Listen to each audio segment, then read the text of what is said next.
Para quem não me conhece, meu nome é Hinaldo. Hoje na live nós vamos falar sobre crenças, tá? E lembrando sempre que tudo que eu falo aqui são coisas que eu aprendi estudando programação neurolinguística, tá? Para que não haja nenhuma dúvida a respeito sobre o que nós estamos falando, ok? É o seguinte, pessoal, falar sobre crenças, né? Primeiro de tudo, a gente tem que entender que as crenças elas existem da seguinte forma: são crenças libertadoras ou são crenças limitantes, tá?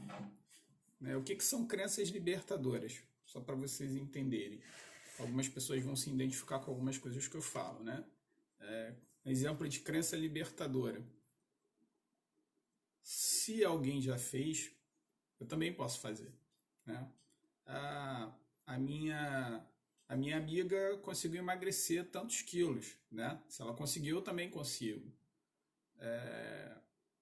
Eu acredito que eu posso fazer qualquer coisa, desde o momento que eu me prepare para isso, né? Então, esses são alguns exemplos de crenças libertadoras, né?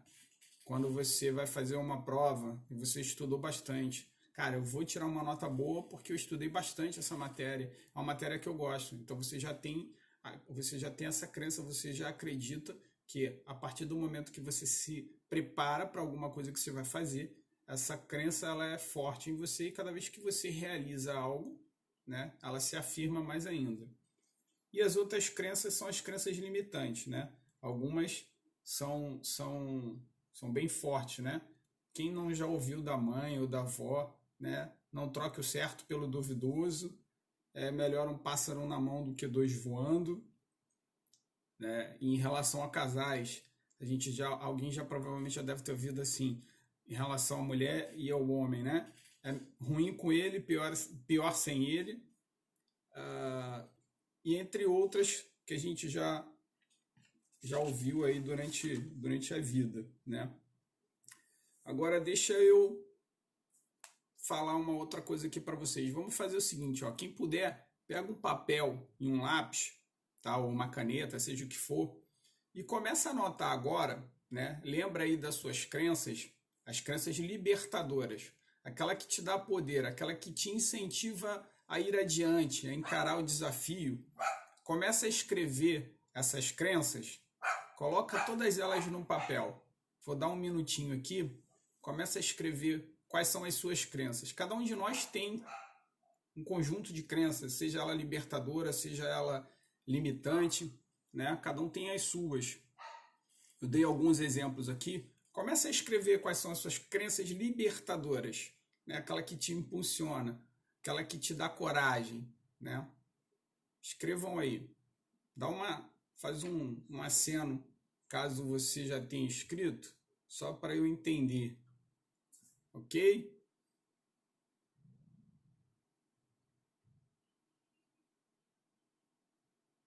Beleza? Acho que já deu tempo aí para as pessoas escreverem aí quais são as suas crenças libertadoras. Vamos fazer agora o seguinte, ó. Existem as crenças limitantes. Escrevam quais são as suas crenças limitantes agora. Vou dar mais aí 2 minutinhos para você escrever, para você colocar aí a sua lista. Mas não fica com medo não, vai com força mesmo, vai com fé. Coloca todas as suas crenças, coloca isso no papel, escreve bem agora. Aproveita que essa é a hora, tá? E aí, já foi? Tem muita coisa ainda para escrever? Tanta crença assim? Eu acredito. Eu creio nisso. Ok. Vamos lá agora. Faz o seguinte, ó.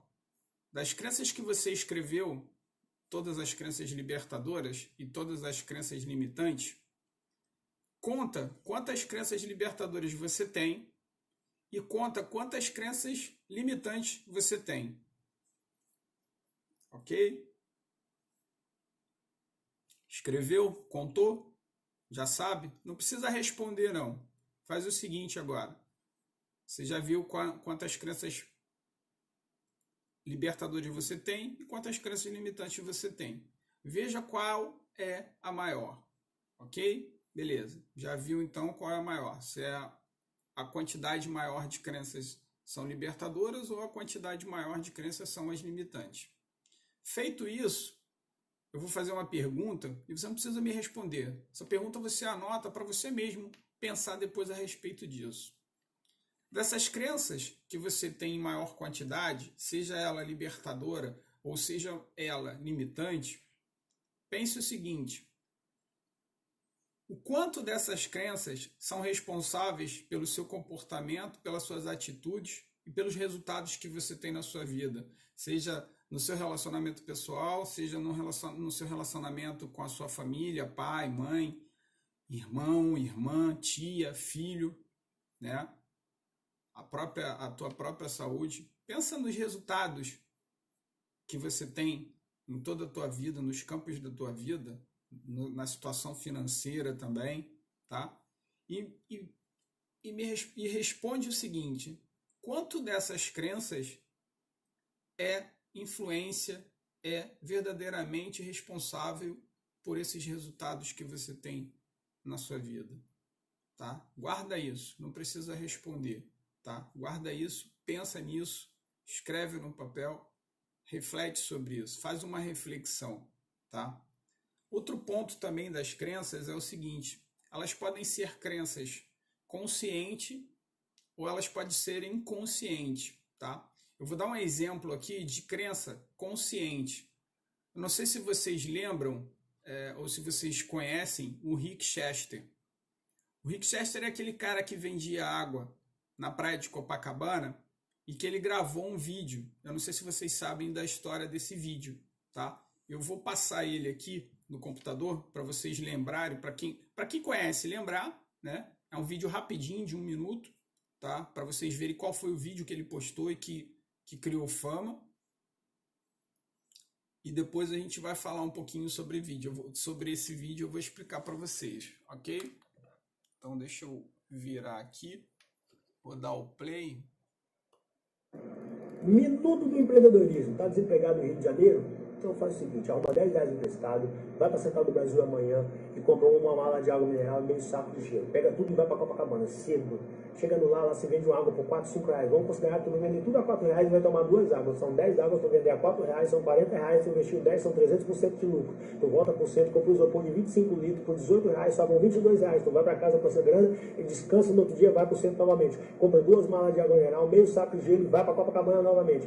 Com 24 garrafas de água mineral, vou considerar que tu vai tomar 2, sobram 22 vezes 4 reais, se vender tudo, são 88 reais, com 7 que sobrou de antes, são 95 reais. Em 2 dias tu tem um lucro de 850%. Aí tu volta para casa, pega 10 reais, paga aquele maluco que te emprestou, isso chama manter as portas abertas, é importante isso. Aí você tem ainda 750% no bolso, no outro dia vai por cento novamente aí contigo. Ah, vender água não dá para você não? Então a crise no seu caso não está no país, está dentro de você. Pega a visão.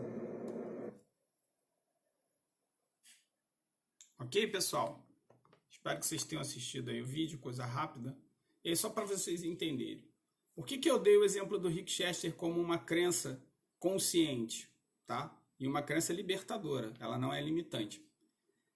A história dele, antes dele gravar esse vídeo, foi o seguinte: ele estava em Copacabana vendendo a sua água e ao atender um cliente, né, eram 2 casais, se eu não me engano, se eu lembro totalmente da história, pediram a água a ele, ele atendeu e os 2 rapazes que estavam conversando, a qual ele atendeu, estavam reclamando da situação do país, falando sobre economia, falando que o país não estava bem, coisa e tal, que estava difícil de negócio. E ele expôs a situação dele, né? Que muitas das vezes, como ele próprio disse ali, a crise não está no país, a crise está nas pessoas, né? Essa é uma crença dele. Tanto é que ele estava lá batalhando pelo seu sustento, né? Pelo pão do dia a dia. E a crença dele é uma crença libertadora, porque ele não acredita na crise externa, né? Ele acredita na capacidade e no potencial que ele tem. E tanto é que logo após esse vídeo, logo após esse comentário que ele fez, que ele se expressou para os 2 rapazes que estavam falando, né, e que compraram a água dele, eles disseram que não concordavam, né? Tudo bem, ele não falou mais nada e ele pegou as coisas dele e saiu. E quando ele estava saindo, né, um deles virou e falou assim: Esse neguinho aqui de Copacabana agora querendo dar lição de economia, lição de moral, né? Falou alguma coisa desse tipo. E aquilo para ele machucou, né? Aquilo para ele ofendeu. E ele quis provar que a teoria dele não estava errada. E ele gravou esse vídeo. E de certa forma ele não está. Essa é uma crença libertadora dele. E aí tem um outro vídeo, eu vou passar aqui para mostrar para vocês, que é o vídeo que ele gravou após esse primeiro vídeo que ele fala, dizendo o seguinte, que ele estava indo para Harvard fazer uma palestra. Porque no primeiro vídeo, quem assistiu o vídeo dele, né, muitas pessoas assistiram, isso viralizou, como é dito aí na internet, viralizou para muita gente. E esse vídeo foi parar no Flávio Augusto Silva, que é o dono da WhatsApp e o dono do Orlando City, né, um time de futebol dos Estados Unidos, onde jogaram vários jogadores famosos, brasileiros principalmente, né? O Kaká jogou lá, o Júlio, que era o goleiro do Flamengo, foi goleiro da seleção. E ele convidou o Rick Chester para ir fazer essa palestra em Harvard. Mas por que ele foi fazer essa palestra em Harvard? Primeiro, o Flávio quis conhecer ele e entender um pouco da vida dele, entender um pouco de quem ele era. E a história dele começou da seguinte forma. Por volta de 10 ou 11 anos, a mãe dele teve um problema de saúde e foi parar no hospital com um caso muito delicado, né? E as pessoas não sabiam se o pai dele não sabia se a mãe ia sobreviver ou não, tá? Então ele reuniu todos os filhos e disse o seguinte: estejam preparados, se preparem, porque a sua mãe está doente, ela acabou de ser internada e qualquer coisa pode acontecer. Tanto pode dar tudo certo e nós voltarmos para casa com a sua mãe, ou ela pode não voltar mais e aqui nesse hospital ela morrer. Então estejam preparados para a vida, estejam preparados porque coisas assim acontecem. Então vocês precisam estar preparados. A vida é assim, tá? Então isso foi uma crença que ele adquiriu de forma consciente. Ele gravou muito bem as coisas que o pai disse e ele procurou da maneira dele, com as ferramentas que ele tinha, né, se preparar para essa vida. E aí eu vou mostrar para vocês o vídeo que ele gravou dizendo que ia para Harvard fazer uma palestra após o convite que ele, claro, aceitou do Flávio Augusto Silva, tá? Então, vejam o vídeo. Bom, o neguinho que vendia no Copacabana vai palestrar na faculdade de Harvard. Eu estou contando para vocês porque vocês precisam acreditar no sonho de vocês. Vocês não podem desistir, porque vocês não têm ideia de quantas vezes me jogaram no chão e eu não me acovardei, levantei todas as vezes e continuei. Então vocês têm que continuar, independente de como você esteja agora, você precisa continuar acreditando. Semana que vem eu vou palestrar em Harvard, nos Estados Unidos da América.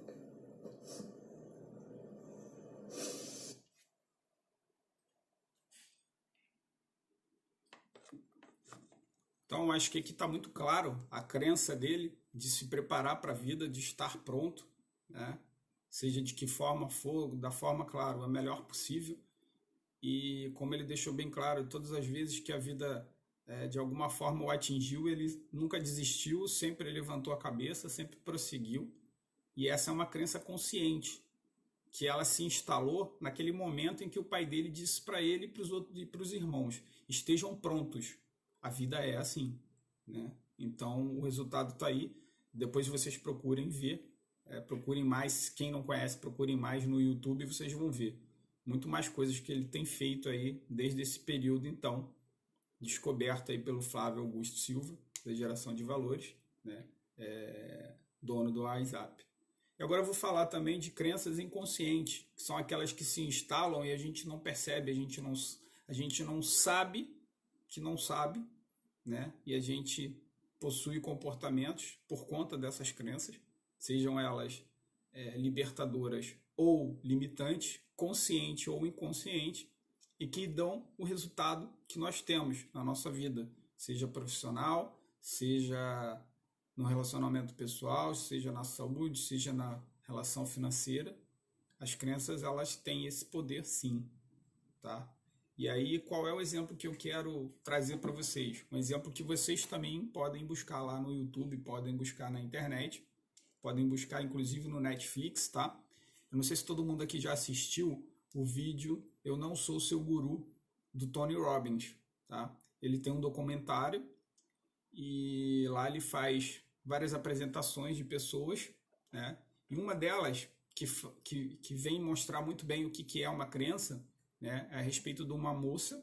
Ela se queixa que ela não é feliz porque ela não tem bons relacionamentos com seus parceiros. Os relacionamentos sempre acabam de forma muito precoce, né? Ela não tem entendimento, ela já teve vários parceiros e ela não consegue se firmar num relacionamento homem e mulher, tá?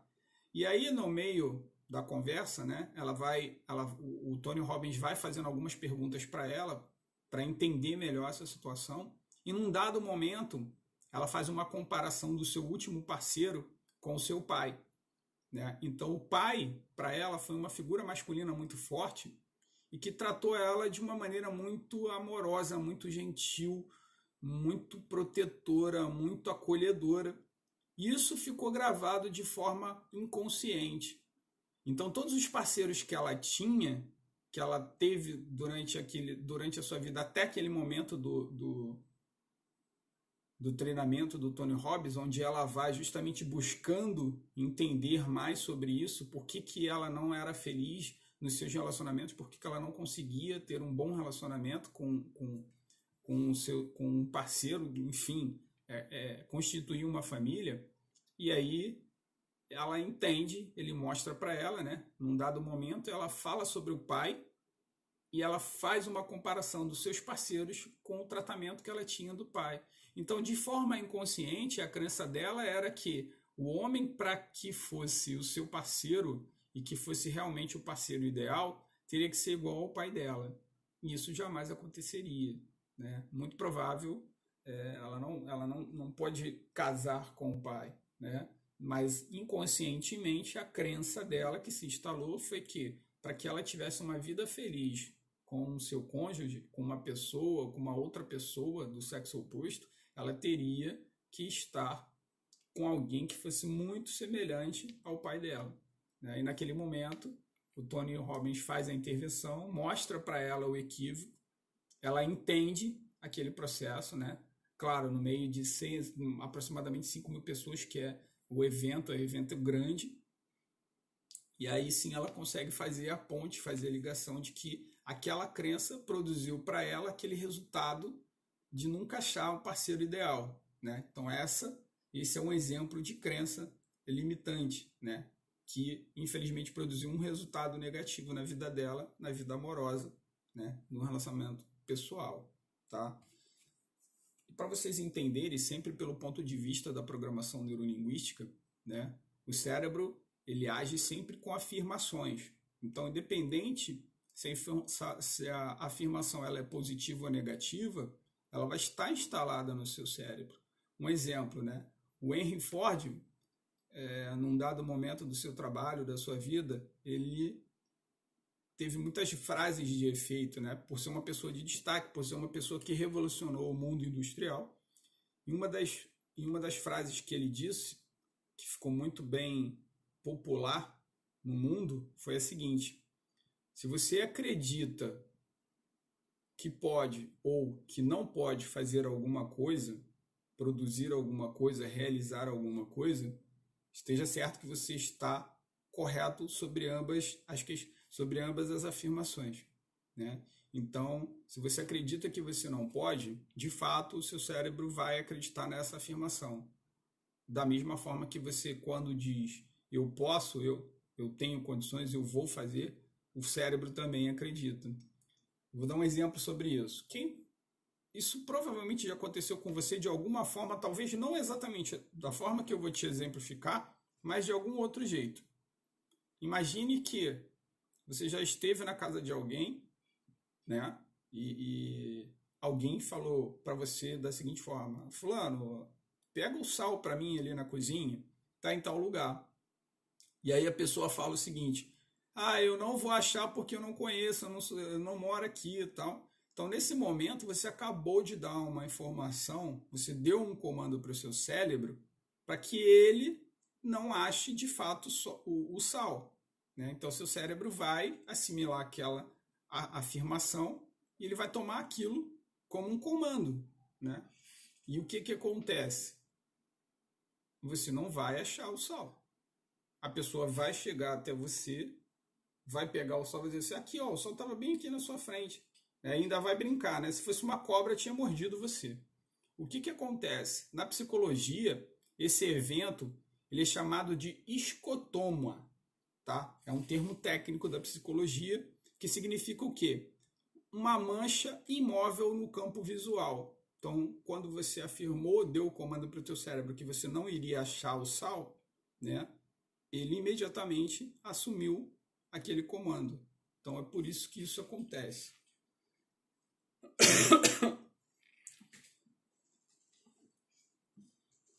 E aí, eu vou dar um pouquinho mais de exemplo a respeito do que a crença pode produzir de resultado em nossas vidas. Eu não sei se vocês lembram, nas Olimpíadas da China, a campeã brasileira de salto com vara, a Fabiana Muri, ela teve um episódio nas Olimpíadas da China e que infelizmente ela não conseguiu se sair bem. Ela era uma das favoritas a ganhar a medalha de ouro e na hora de se apresentar, na hora de fazer o seu salto, na hora dela competir, parece que a vara que ela usava, que ela treinava, infelizmente não estava no local da competição. E ela começou a ficar desesperada, tal, chorou e tudo. Não sei se vocês lembram dessa cena, tá? E aí ela teve que pegar uma das outras varas que estavam ali, provavelmente de outros competidores de outros países. Infelizmente ela teve um resultado ruim.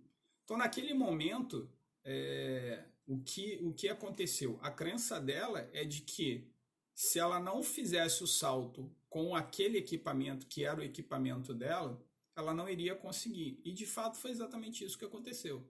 Então percebam qual é o resultado que uma crença, seja ela limitante ou libertadora, consciente ou inconsciente, no caso da Fabiana, naquele momento foi uma crença consciente, né? Ela estava consciente de que ela não estava utilizando o equipamento dela e que ela não iria ter um bom resultado. Mas aí eu questiono o seguinte: o que faz o atleta ser bem-sucedido era de fato o equipamento dela ou os treinos que ela se propôs, o tempo que ela se propôs para treinar, as habilidades que ela desenvolveu, a competência que ela desenvolveu, né? É a mesma coisa que você tem uma história, não sei se isso é bem verdade, né, que o Pelé, quando foi jogar, a primeira vez que ele foi jogar, de fato, foi fazer uma apresentação para se candidatar a um jogo, parece que ele queria jogar descalço, porque a chuteira incomodava. Ele acabou jogando de chuteira, porque não podia jogar descalço, mas só para vocês entenderem, o equipamento talvez faça uma diferença, mas ele não pode ser a única diferença, né? Se você acredita que a tua capacidade de competir está somente no equipamento, então qualquer um pode produzir o resultado positivo e o melhor resultado, o que não é verdade. E aí eu vou dar um exemplo contrário disso. Nas Olimpíadas que teve no Brasil, o campeão brasileiro, o medalhista, o Thiago Braz, não sei se vocês lembram do episódio, no final, para concorrer à medalha, ele concorreu com o francês, que já era o medalhista olímpico da Olimpíada passada, e quando faltava o Thiago Braz na disputa da medalha olímpica no Brasil, do salto com vara, o francês fez o último salto dele e colocou uma altura maior, mas infelizmente ele não conseguiu, né? E o Thiago conversou com o técnico e subiu, se eu não me engano, 5 centímetros a mais do que ele já tinha pulado anteriormente, o que era 5 centímetros a mais do que o francês tinha conseguido, e foi o medalhista de ouro. Então, vejam bem, a crença, seja ela libertadora ou limitante, consciente ou inconsciente, ela produz fortes resultados na nossa vida. E o principal de tudo é, as pessoas não entendem que nós não somos ela, você, eu, nós não somos as nossas crenças, que essas crenças elas podem ser mudadas sim, tá? Seja ela qual for. Isso não é uma verdade absoluta, que cada ser humano, cada pessoa é a sua própria crença, tá? Então entendam bem isso, porque se fosse assim, as pessoas não conseguiriam vencer os seus limites, não conseguiriam se destacar. Um outro exemplo de crença consciente, o Ayrton Senna, quando ele fez o seu grande prêmio do Brasil em Interlagos, se não me engano, talvez fosse a terceira vez que ele tentava chegar em primeiro lugar no Grande Prêmio do Brasil. Infelizmente, das outras vezes ele não conseguiu. E dessa vez ele conseguiu, ele foi até o fim. E com um detalhe, o carro dele tinha quebrado a caixa de marcha. No final da corrida, ele só tinha 2 marchas. O carro possuía 5 marchas, né? Talvez outras pessoas, outro piloto, talvez tivesse desistido, né, no meio da prova. E não, ele acreditou até o final que conseguiria, que chegaria em primeiro lugar. E foi exatamente isso que aconteceu. Tá? Essa é uma crença consciente e libertadora de que ele sim era capaz e que ele venceria aquele grande prêmio. Então, fica aqui a minha contribuição. Eu espero que vocês tenham gostado. Deixem aí, mandem seus recadinhos. Eu vou sugerir um assunto aqui para a gente falar semana que vem, que seria fatos e significado. Um beijo, fiquem com Deus e boa semana. Bons pensamentos e boas realizações.